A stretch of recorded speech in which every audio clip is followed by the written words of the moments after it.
Local government teams shouldn't have to waste time on manual data entry into outdated systems.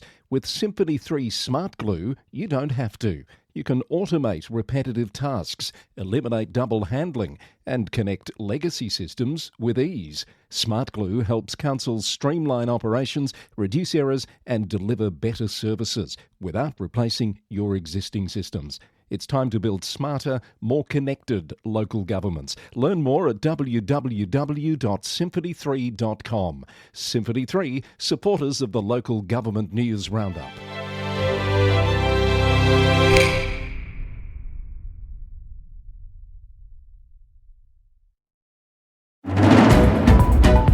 Coming up, turmoil in Perth as a councillor exodus triggers a council's dismissal. A council challenges the EPA at VCAT, a suspension for a veteran Merri-bek councillor, a mayor's anger over anti-semitic attacks in Melbourne, CEO resignations and appointments, and a failed recruitment. A mayor's relief as a high-profile murder trial concludes, and a Queensland council's 25% rate increase. That's all ahead on the Roundup. Hello, I'm Chris Eddy. It's Wednesday the 9th of July. This is Australia's #1 local government podcast. News from and about councils for you from around Australia and beyond. And it's all brought to you by the Victorian Local Governance Association, the national broadcaster on all things local government, with support from Symphony 3. Simple, connected customer experiences. Thanks for joining me for today's podcast. I'll have that major breaking story out of Western Australia in just a little while. But firstly, out of Victoria, a battle over who should foot the bill for cleaning up illegally dumped industrial waste is headed for the Victorian Civil and Administrative Tribunal today. Moorabool Shire Council is challenging an order from the EPA that would force local ratepayers to pay an estimated $500,000 to safely dispose of abandoned containers of harmful industrial waste. The waste was dumped on a Crown Road reserve managed by the council, and Mayor Paul Tatchell claims the EPA had been monitoring the situation since late last year, but failed to take appropriate action against those responsible. In a strongly worded statement, Mayor Tatchell described the situation as patently unfair and accused the EPA of punching down onto councils and cost shifting from state to local government. The Mayor has also warned that other Victorian councils should pay close attention to the case, suggesting it could set a concerning precedent where those under EPA scrutiny could avoid clean-up costs by moving waste to council-managed land. The preliminary hearing begins at VCAT at 10 a.m. today. Veteran Merri-bek councillor Oscar Yildiz will be suspended over his social media activity.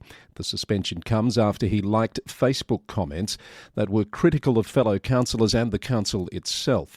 The Herald Sun reported that the incident began when Yildiz stormed out of a December council meeting and subsequently made a post to his 5,000 Facebook followers and then liked numerous comments that targeted other councillors. Councillor Jay Iwasaki filed the misconduct complaint, claiming the actions damaged his reputation and created community division. Independent arbiter Noel Harvey, OAM, ruled that Yildiz's conduct fell below the standard expected of a councillor and determined that liking the comments amounted to endorsing their content. As part of the sanctions, Councillor Yildiz is banned from posting about council matters on social media until he completes training on appropriate social media use. The suspension takes effect on Thursday, following the expected tabling of the arbiter's report at a council meeting tonight. Meanwhile, Kingston Council has confirmed the return of Councillor Jane Agatan with immediate effect. That follows the conclusion of outstanding legal proceedings that led to her being stood down earlier in the year. Councillor Agatan said she was pleased the matters had been resolved and that she was thrilled to be back at work representing Chiquita Ward on the council. There's quite a bit of CEO news around in multiple states at the moment. In Victoria, the CEO at Bullokeshire has resigned. Wayne O'Toole has spent 3.5 years in the role and he's leaving to take up a role in the not-for-profit sector. Mr O'Toole was formerly the council's Director of Works and Technical Services before becoming the CEO in January 2022. He's been with the Shire for 8 years. Mayor Alan Getley acknowledged Mr O'Toole's immense contribution and thanked him for his unwavering commitment to the region. An interim CEO will be appointed soon, and preparations are underway to commence recruitment for a permanent appointment. At Frankston City Council, Cam Arulanatham has been appointed as the interim CEO for 6 months following the resignation of Phil Cantillon. Cam has been the council's Director of Infrastructure and Operations since 2020 and brings over 20 years of senior leadership experience across local government and infrastructure sectors. The permanent CEO recruitment process will commence in the next month, with Cam stepping into the interim role from the 19th of July. And just ahead in the New South Wales report, I'll tell you about the former Victorian Council CEO who's heading across the border for a new posting very soon. At South Gippsland Shire, the Mayor John Schelling has expressed relief at the conclusion of the high-profile Erin Patterson trial that brought international attention to the small communities of Korumburra and Leongatha. Mayor Schelling said that now the trial is over, there's a need for healing and closure for everyone affected, noting that the individuals involved in the case are local community members and not just names in the headlines. He said he hoped that the focus on the region would now ease, allowing the healing process for everyone affected to begin. And the Mayor of Port Phillip, Louise Crawford, has joined the chorus of condemnation of recent anti-Semitic attacks in Melbourne, including the targeting of a synagogue and an Israeli restaurant. Councillor Crawford told me she's angry about these latest incidents. It's abhorrent. There is no excuse to attack a place of worship, and I'm furious. I know how much our Jewish community has been impacted, and it's not on. We completely stand with our Jewish community, and I don't know what anyone's excuse may be, but it's out and out violence, and it's not welcome.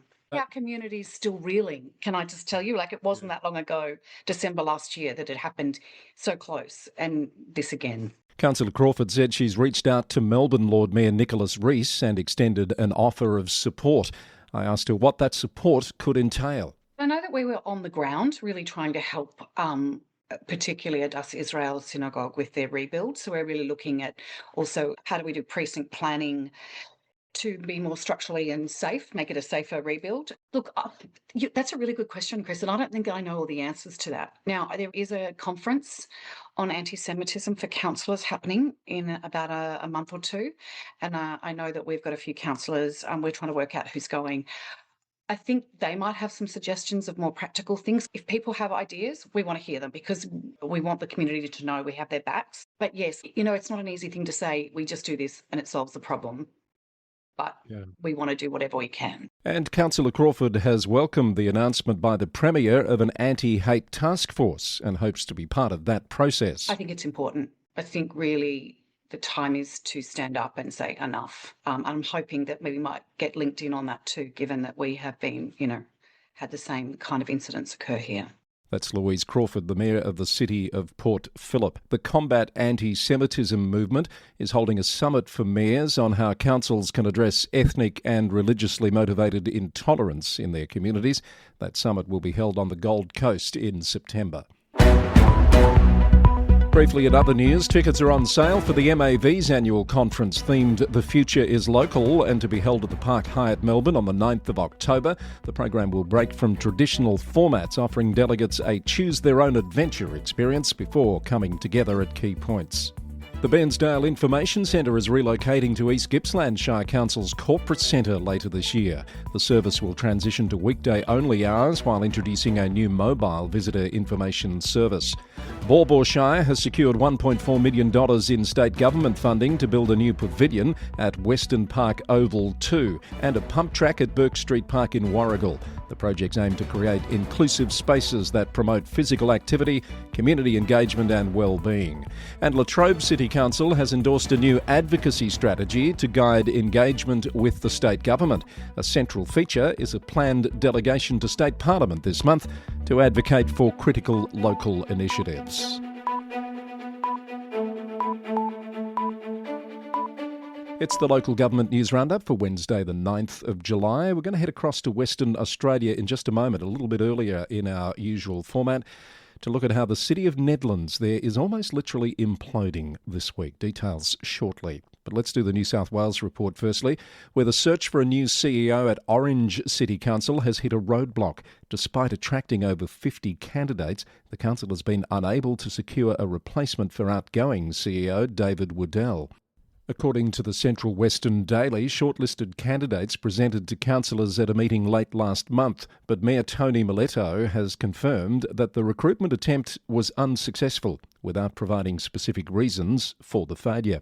In a statement, Mayor Miletto emphasised the importance of making the right appointment and said the council will use the additional time we now have to make sure we get the best possible outcome for the Orange community. Current CEO David Waddell is set to depart early August after announcing in March he would not seek a contract extension.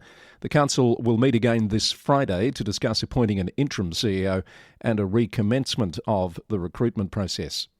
The former CEO of Baw Baw Shire Council in Victoria, Mark Dupay, is heading back to work, announced this week as interim CEO for Berrigan Shire Council. CEO Karina Ewer announced her resignation last month from the council and is headed to northern Queensland as CEO of Charters Towers Regional Council. Mr Dupay retired from Baw Baw late last year after more than 2 decades in the local government sector. Mayor Julia Cornwell-McKean welcomed Mark to the team, expressing confidence that he would keep things running while the process to recruit a permanent CEO gets underway. Mark has a strong connection to the Berrigan area and has confirmed to the Roundup that he's hoping to find some spare time to check out some local golf courses. All the best to you, Mark. An announcement on who will be Lismore Council's next General Manager is close after the council reportedly made a unanimous decision on the appointment this week. The Lismore app reported that Mayor Steve Krieg got the go-ahead from the council to negotiate contract terms with the successful applicant. That position became vacant in March when John Gibbons resigned for family reasons after 2 years at the council. In other Lismore news this week, the council has successfully completed a $2.78 million sewer relining program that upgraded over 5 kilometres of sewer mains and 1.4 kilometres of laterals across 4 key locations. The project used innovative trenchless technology where possible to minimise disruption. Mayor Krieg said the project represents a long-term investment in the city's infrastructure, providing safer and stronger sewers with a 50-year service life. Parramatta City Council has given the green light to move ahead with the detailed design and tender process for a $277 million Riverside Theatres redevelopment project. Lord Mayor Martin Zeta says it's a landmark cultural project for which it will seek additional funding from the Australian government, philanthropists and investors to fully realise the vision for the project. The reimagined theatres will feature expanded performance spaces, cutting-edge technology and improved accessibility, positioning it to attract major Australian and international productions. From Bathurst, the Western Advocate reports on the council's repeated pleas for the state's health minister to come and see firsthand a parking problem as construction looms on a $200 million redevelopment of the city's public hospital.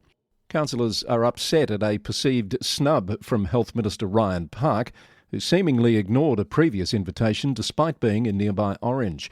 Councillor Warren Orban said it would be diabolical to proceed with the redevelopment without allowing for a substantial increase in parking. The council wants to see significantly more additional parking spaces than the 70 allowed for in the redevelopment plans. And Bega Valley Shire Council says it's monitoring runoff from a Bermagui development site after heavy rain caused mud sludge to flow through the town. 2EC reported that the runoff has affected a golf course, mangroves and the harbour. The council says that during intense rainfall events like the recent one, some runoff is unavoidable, and it's been working with the Sapphire Cove development to ensure compliance with approvals. More New South Wales news. Lake Macquarie City Council says it's bucking a national trend downwards in development investment, confirming the approval of development applications worth a total of $1.02 billion in the last financial year. The achievement maintains Lake Macquarie's position as one of the top local government areas in the state for development approvals. Ballina Shire Council has completed a new accessible beach access ramp and improved emergency vehicle access at Lighthouse Beach in East Ballina. The project received $400,000 in joint funding from Australian and New South Wales governments. And the New South Wales Government has called for nominations for the 2025 Ministers' Awards for Women in Local Government, which celebrate the achievements of women in councils across the state through 7 award categories spanning both metropolitan and rural regional areas. Nominations close on the 19th of August, with awards to be presented during a ceremony at the New South Wales Parliament House in October. This is the Local Government News Roundup, edition number 474, brought to you by the Victorian Local Governance Association, with new episodes of VLGA Connect coming your way on YouTube every Friday, and another Global Executive Live panel is on the way on Thursday the 22nd of July. It's on the topic of local economic development and local government's role in that. You can find out more on the VLGA website and to book your place. Now, a big story out of Western Australia this week, where Western Perth Council, the city of Nedlands, is in turmoil following the resignation of 4 councillors on the same day. The mass exodus means the council cannot achieve a quorum, and Local Government Minister Hannah Beazley will remove the remaining councillors and install a commissioner until elections in October. The minister said in a statement to media that the council has long been plagued by dysfunction and disunity, and she's commenced immediate action on installing 3 commissioners to take over the running of the council. The remaining 4 councillor seats, including the mayor, will be vacated once the commissioners are appointed.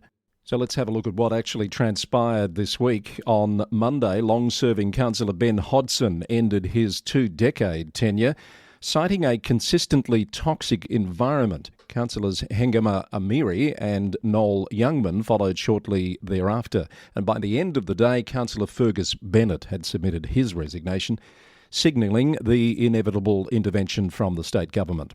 The council confirmed the 4 resignations in a statement and said it's working closely with the department and the Minister for Local Government to determine the appropriate next steps. This week's 4 resignations followed the departure of Melanie Pollard earlier in the year, with 7 months of the term remaining. The city's website has been updated, displaying just the Mayor Fiona Argyle and 3 councillors as currently serving the city. Mr Hodson spoke to Radio's 6PR during the day on Monday, describing the council environment as toxic and expressing frustration with the council's leadership. He said dogmatic beliefs had prevented fair consideration of community opinions. Meanwhile, Mayor Fiona Argyle spoke to ABC Perth Radio and welcomed the string of resignations, describing it as a great day and fantastic news for ratepayers. In an extraordinary interview, Councillor Argyle, who is believed to be overseas currently, accused other councillors of working actively against her and called this a great opportunity. Councillor Argyle defended the council's decisions, threatened to sue anyone who says anything bad about her, and suggested she might form a new political party and re-stand for election later in the year. And late yesterday, the Deputy Mayor Kerry Smith issued a statement advising that this week's council meeting has been rescheduled to next week because of the inability to achieve a required quorum of 5 councillors. Councillor Smith said the council is awaiting guidance from the minister and expressed deep disappointment in what she says appears to be a deliberate attempt to disrupt the effective functioning of our local government. She said several critical issues awaiting decisions have now been delayed. And Councillor Smith said the claims of dysfunction in the council had been raised by individuals who have not actively participated in council proceedings. She said she would continue to work closely with the administration and carry out her duties as Deputy Mayor until further direction is received from the Department of Local Government. It's a fast-developing story. I'll have more for you as it comes to hand on the Local Government News Roundup website. Head there for the transcript for this episode, where you'll find links to all of those reports, the council statements, various media reports, including that extraordinary live interview that the Mayor, Fiona Argyle, gave to Radio 6PR in Perth. It's worth a listen. Okay, in other Western Australian news, Rockingham Council has voted to overturn a controversial policy that allowed councillors to use ratepayer funds for defamation cases, according to the Sound Telegraph. The policy has been in place since 2001 and permitted council members to access city funding to sue individuals or organisations for making adverse personal comments that could lessen community confidence in the council. Councillor Kelly Middlecote, who successfully moved the motion to amend the policy, called the change critical to rebuilding trust with residents. She noted that the former policy had no financial limit on funds that could be requested and even extended to former councillors. Despite being in place for over 2 decades, no councillor has ever applied to use the public funds for defamation proceedings. And a story getting some attention out of Queensland this week. A contentious council meeting at North Burnett Regional Council has narrowly passed its budget with a 4-3 vote. The Central and North Burnett Times reported that the budget includes a steep 25% increase on all rates and a 19% increase on water and wastewater levies. The council has also eliminated discounts for early or on-time payments. CEO Craig Matheson said the council has some major long-term financial challenges, including operational costs rising at 10% annually, while revenue grows at just 5%. The budget meeting was marked by public interruptions and a divided council, with Mayor Les Hotz and 3 councillors voting in favour, while 3 other councillors opposed the measures. LGAQ CEO Alison Smith said the North Burnett decision exemplifies the significant financial pressures facing Queensland councils due to insufficient funding despite providing essential community services. She said councils receive only 3 cents of every tax dollar while being expected to maintain services and infrastructure, resulting in a $360 million annual shortfall from cost shifting, where local governments must step in as providers of last resort. The peak body is advocating for fairer funding distribution to ensure communities receive the livability they deserve. For our global report today, we start in New Zealand, where rate capping has been front and centre for some weeks now, and Christchurch Mayor Phil Morgan has thrown his support behind a controversial government proposal to cap council rates increases, according to a report from Radio New Zealand. The proposal will be considered by Cabinet later this year and has received mixed reactions across the sector. Mayor Morgan says he envisages a rates cap of around 5%, acknowledging that capping at inflation levels would be challenging for councils to manage. Finance Minister Nicola Willis has been vocal about what she describes as wasteful spending by councils, comparing local politicians to kids in a candy store. Willis says the government wants councils to focus on basic services like rubbish collection, roads and infrastructure. The proposal has faced opposition from Labor leader Chris Hipkins and Local Government New Zealand President Sam Broughton, who warned that capping rates could be disastrous for communities. A breakthrough in pay negotiations for council workers in Scotland this week, where Unison members have voted to accept a 2-year pay deal offering 4% this year and 3.5% next year, with 83% approval in the ballot, according to Yahoo Finance. The Scottish Finance Secretary welcomed the decision and urged members of Unite and GMB unions to also accept the offer, which aims to provide council workers with financial security as their pay will outpace inflation.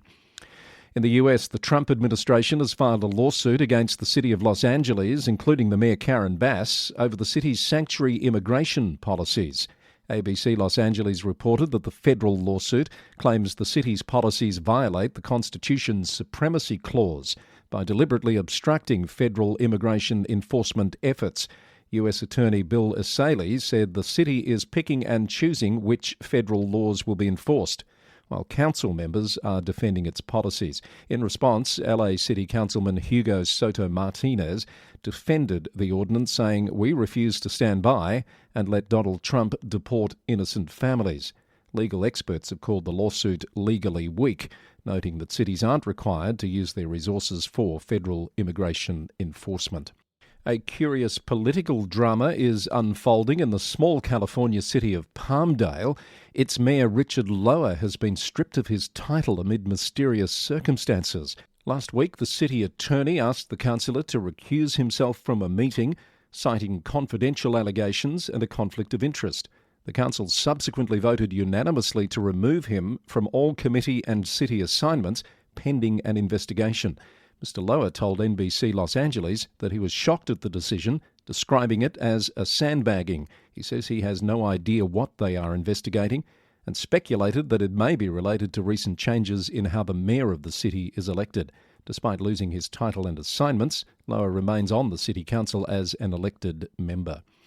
And in Canada, Vancouver is hitting the brakes on speeding through neighbourhood streets. Global News reported the City Council is set to consider reducing speed limits on minor streets from 50 kilometres per hour to 30. It's part of the globally recognised Vision Zero strategy, which aims to eliminate traffic fatalities and serious injuries entirely.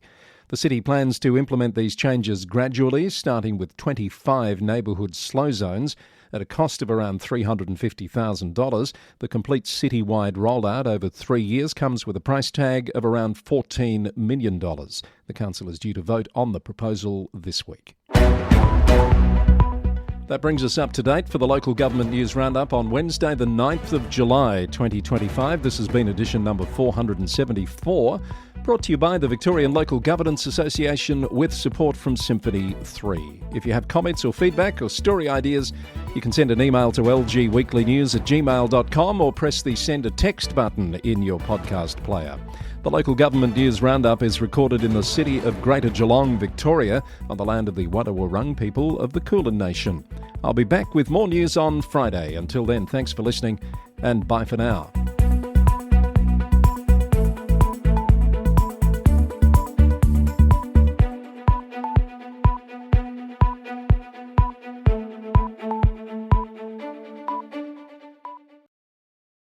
The next VLGA-LGIU Global Executive Live panel is on Tuesday the 22nd of July, exploring the topic of building the local economy. It will be held online from 5:30pm to 7pm, with panellists including Dr. Angela Jackson from the Australian Productivity Commission, David Marlowe, Chief Executive of Third Life Economics, and Merrin Tinkler, Manager Economy and Culture at Mount Alexander Shire Council. They'll explore the role of local government in economic growth, ways to ensure local economic planning remains resilient to economic changes, and what the shared challenges and opportunities are for local economic performance. Global panels are free for VLGA members and alumni and $60 for non-members. Visit the VLGA website to register now.